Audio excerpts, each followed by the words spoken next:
अस्सलाम वालेकुम। सभिनी शागिर्दनि खे जेके असां वटि एडी प्रोग्राम 1 में एडमिट हुआ इनरोल्ड हुआ आहिनि, इम्तिहानी फार्म भरिया आहिनि, उन्हनि सभिनी जूं सिल्पूं BA BSc BCom जूं सिल्पूं अवेलेबल आहिनि ऐं उन्हनि जो इम्तिहान सूमर ऐं एंगारे जे हवाले सां मुख़्तलिफ़ ॾींहंनि ते उनजा पर्चा शुरू थींदा। त महिरबानी करे गुज़िरियल 3-4 ॾींहंनि खां इहो मैसेज मुख़्तलिफ़ जॻहियुनि ते मुख़्तलिफ़ जेके बि प्लेटफॉर्म आहिनि सोशल मीडिया जा उन ते रखां पियो, पर अञा ताईं असां वटि तमामु घणियूं सिल्पूं मौजूदु आहिनि।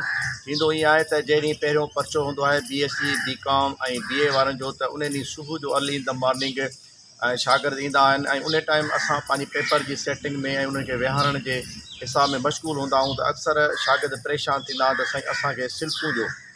उन लाइ गुज़ारिश आहे त कॉलेज सुबुह जो 8 बजे खां वेंदे 5 बजे ताईं खुलियल हूंदो आहे। इन विच में कंसर्न क्लार्क पंहिंजी सीट ते मौजूदु हूंदा आहिनि।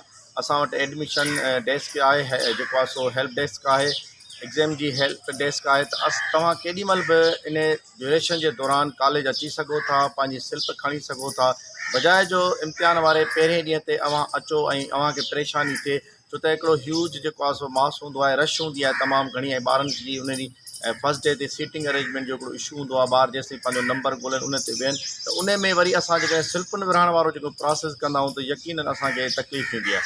त महिरबानी कयो, ताउन कयो, हीउ मैसेज अगरि अव्हां ताईं अचे थो त हिन खे शेयर कयो मुख़्तलिफ़ ग्रुप्स में, फेसबुक ते, ट्विटर ते, व्हाट्सअप ते। उहे शागिर्द जेके अञा ताईं बेख़बर आहिनि त उन्हनि जा इम्तिहान जेको आहे सूमर खां असां वटि शहीद बेनज़ीर आबाद वारा जेके नवाबशाह वारा आहिनि असां वटि इम्तिहान थियनि था, अगरि उहे बेख़बर आहिनि त कम अज़ कम उन्हनि खे ख़बर पइजी वञे।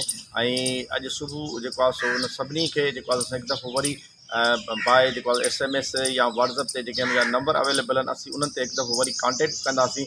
पर जेतिरो थी सघे इन मैसेज खे अॻिते कन्वे कयो जीअं आराम ताईं शागिर्द ताईं हीउ मैसेज अची सघे। पाकिस्तान ज़िंदाबाद।